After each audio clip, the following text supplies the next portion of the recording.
So hello pirates. तो आज हम देखने वाले वन पीस के एपिसोड 988 को, जो कि काफ़ी सही एपिसोड था, वरना लास्ट के कुछ एपिसोड ना बहुत ही ज़्यादा बर्बाद थे।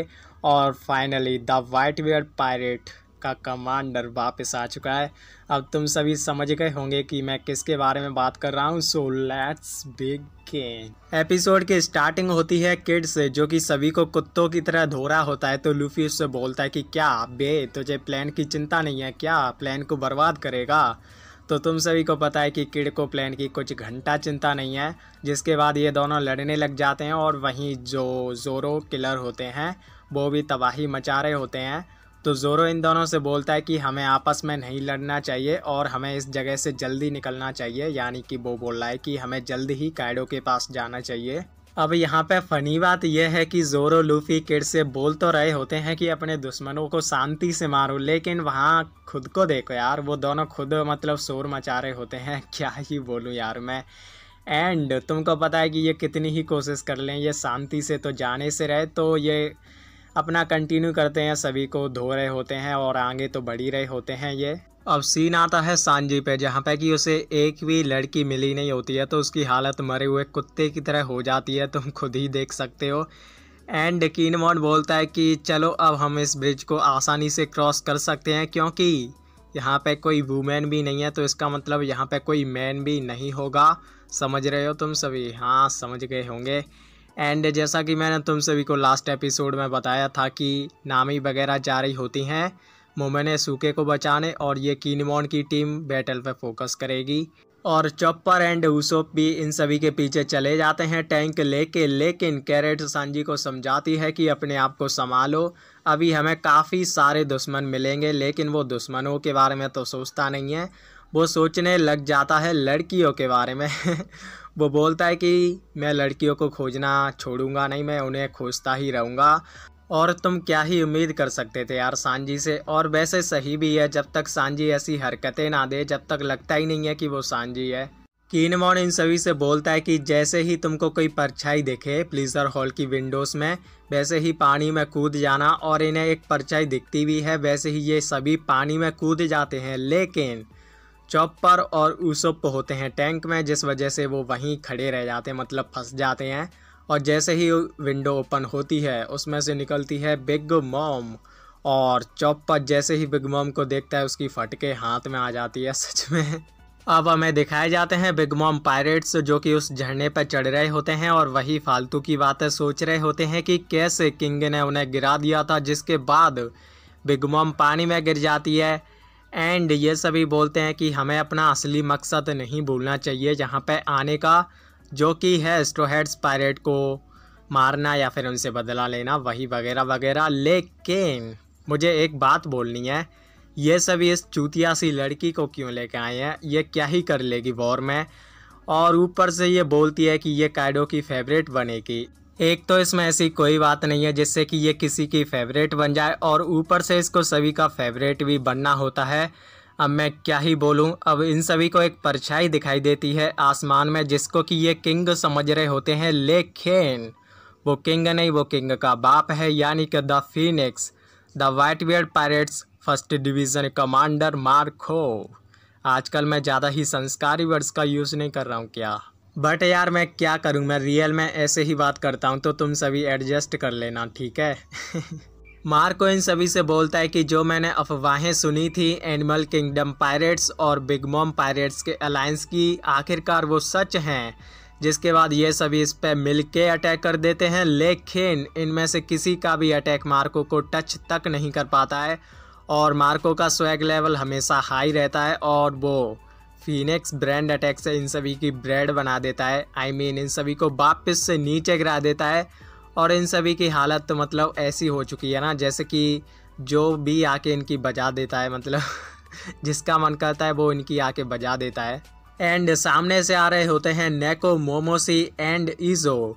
अब इसके बाद हमें दिखाया जाता है मरीन फोर्ट का सीन, जहाँ पे कि कैसे मार्को इसकी डेथ के बाद बाकी के कमांडर्स के साथ मिलके लूफी की जान को बचाता है। काफ़ी सही काम किया था वैसे, वेल डन। एंड ईजो बोलता है कि काफ़ी टाइम बाद मिले मार्को, ये लास्ट टाइम उस टाइम मिले थे जब ये ब्लैक बियर्ड से फाइट की थी इन्होंने पेबैक वॉर में। वैसे नेकोमोमोसी से मुझे एक बात याद आई, जो इसका सॉन्ग है ना जो कि ब्रोक ने इसके लिए गाया था इंट्रोडक्शन के लिए, वही नेकोमोमोसी। हाँ तुम सही समझे, मुझे इस सॉन्ग का घंटा भी लिरिक्स याद नहीं है। तो एक बार हुआ क्या था कि हम इसे डिस्कॉर्ड पे चला रहे थे, तभी मेरा एक दोस्त लॉर्ड्स ऑफ फरहामी आके बोलता है कि क्या बे ये क्या रंडापा चला रखा है। उस टाइम मुझे इतनी हंसी आई ना कि मेरा पेट दर्द करने लग गया। बट गाइस हम कोई हेटर्स नहीं है वन पीस के, ना ही नेकोमोमोसी के, ना ही ब्रोक के सॉन्ग के। अब सीन आता है काइडो पे एंड ब्लैक मारिया पे। काइडो ब्लैक मारिया से बोलता है कि तुम मेरे स्टूपिड सन को खोजने क्यों नहीं गई।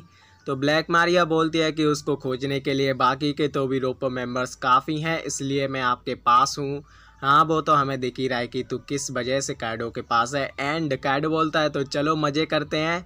एंड वहीं ओरोची बोलता है कि वैसे भी अब कोजुकी क्लेन के वो भूत जा चुके हैं और मेरे टट्टू यानी कि क्या नेम है यार उसका, कांजुरो, हाँ उसने लास्ट मिनट पे अपना एक्टिंग करियर एंड कर दिया अकाजाया 9 के मेंबर्स के मरने से पहले।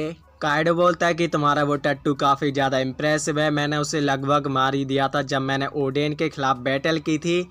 तो ओरोची बोलता है कि हाँ ये काफ़ी ज़्यादा अमेजिंग चीज़ है कि वो उस दिन बच गया एंड उसकी एक्टिंग की वजह से वो ओडेन और बाकी के मेंबर्स का भरोसा जीतने में भी कामयाब रहा था।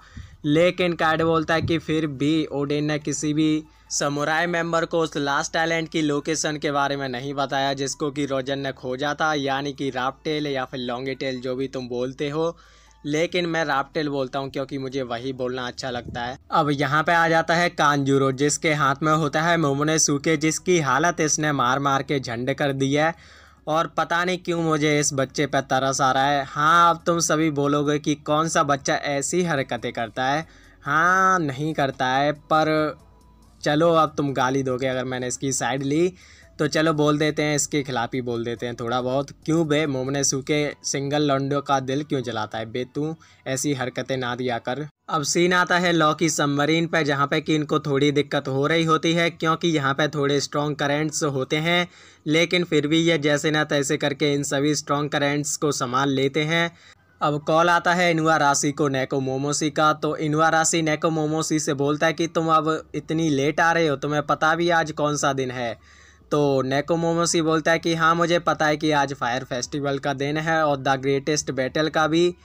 तो इनुआराशी नेकोमोमोसी से बोलता है कि लेकिन हम तो पहले ही अपने रास्ते निकल चुके हैं ओनिगाशिमा के लिए। तो नेकोमोमोसी बोलता है कि तो चलो ठीक है मैं थोड़ी देर में मिलता हूँ तुमसे, मतलब कोई इज्जत ही नहीं है यार। अब लॉ यहाँ पे एक इम्पॉर्टेंट बात बताता है कि इस रास्ते से कोई भी नॉर्मल शिप नहीं आ सकती है क्योंकि यहाँ पे बहुत ही स्ट्रॉन्ग करेंट्स हैं। अब सीन आता है जोरो पे और लूफी पे, और तुमको पता ही है कि जो बंदा जोरो के बताए रास्ते पर चले और वो सही मंजिल पे पहुँच जाए ये तो हो ही नहीं सकता है। और इनके सामने होती है एक दीवार जिसको काटने के लिए जोरो निकालता है अपनी एनमा को। और यहाँ पे एक बात ये होती है कि जोरो को अभी भी एनमा को कंट्रोल करने में थोड़ी दिक्कत हो रही होती है, लेकिन फिर भी वो उस दीवार को काट देता है जिसके पार होते हैं बहुत सारे काइडो के टट्टे, जिनको देखने के बाद जो लूफी जोरो के रिएक्शन होते हैं ना भाई गॉड लेवल बिल्कुल। और वहीं दूसरी तरफ ये दोनों भाई बहन अपना ही रंडापा मचा रहे होते हैं और वहीं यहाँ पे काइडो के जो ये टट्टे होते हैं उनको जोरो लेटा देता है और लूफी इन सभी पे अपनी कॉन्करर हाकी का यूज़ करता है थोड़ा अपनी रियो हाकी की ट्रेनिंग इन सभी पे कर रहा होता है, जिसके बाद लूफी बोलता है कि तो चलो तुम सभी पे ही रियो हाकी की ट्रेनिंग कर ली जाए, और यहीं पे एपिसोड हो जाता है एंड। तो पता नहीं मैंने कितनी लंबी वीडियो बना दी है, तो अगर अभी तक तुमने चैनल सब्सक्राइब नहीं किया है तो कर लेना एंड इंस्टा पे फॉलो नहीं किया है तो वो भी कर लेना और डिस्कॉर्ड भी ज्वाइन कर लेना। क्या करें यार, जब तक ये लाइन्स ना बोले ना जब तक लगता ही नहीं है साला कि हम यूट्यूबर हैं। So thanks for watching.